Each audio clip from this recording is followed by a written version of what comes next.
Hey, I was just helping a friend set up a small mobile PA rig last weekend and we ran into the exact problem I see a lot of buyers get stuck on before they pull the trigger on a powered subwoofer.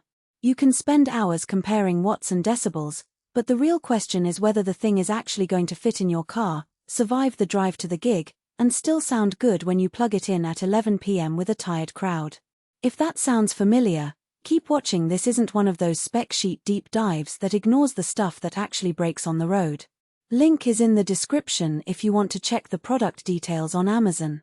So, the Mackie DRM 18S is an 18-inch powered sub in the same ballpark as JBL PRX, QSC K12, and EV-ZLX rigs, but it lands in a weird spot where it's priced like a mid-tier box but built like something you'd see on a festival main stage.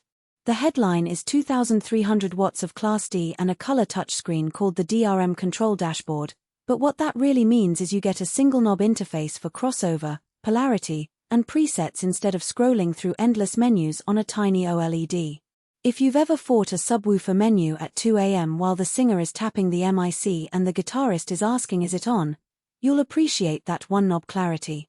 The universal power supply with power factor correction is the kind of detail that saves you when you're running off a sketchy 15-amp circuit in a church basement or a generator that's seen better days.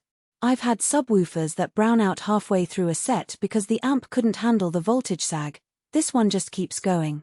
That said, don't expect it to magically clean up a dirty power source if your wall outlet is already delivering 95 volts. You'll still hear the amp work harder and clip sooner. Where this box actually earns its keep is in the touring-grade cabinet and grille. The textured coating and powder-coated steel grille aren't just marketing, they're the reason this thing doesn't look like a refugee from a Home Depot demo after 3 outdoor gigs. I've seen cheaper 18-inch subs with chipped corners and bent grilles after one van ride. This one still looks like it belongs on stage. The downside is weight. It's north of 70 pounds, so if you're the only one loading gear, plan on a hand truck or a strong back. The advanced Impulse DSP with FIR filters is the feature that separates the DRM 18S from the loud box crowd. Instead of generic EQ curves, you get linear phase crossovers that actually tame the boominess that plagues most 18-inch subs in small rooms. I ran it against a pair of older 15-inch wedges in a 2030 room and the clarity on the vocals was noticeably cleaner because the sub wasn't overpowering the mids.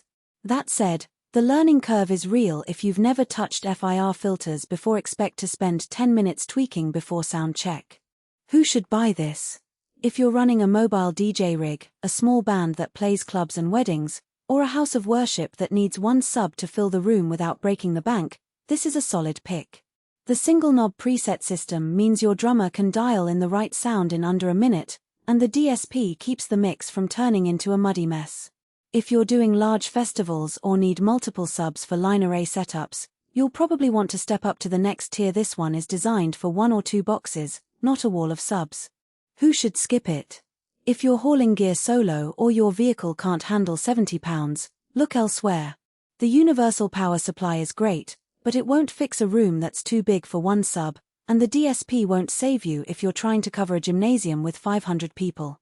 Also, if you're the type who likes to set it and forget it, the touchscreen might feel like overkill. Older Mackie subs with physical knobs might feel more intuitive. Bottom line, the Mackie DRM 18S gives you festival-grade build and DSP in a package that's priced for the working musician, not the weekend warrior.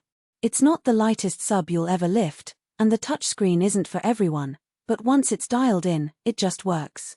If you need one sub that can handle the road and still sound good at the end of the night, this is the one to grab. Check the link in the description if you want to see the latest price and specs.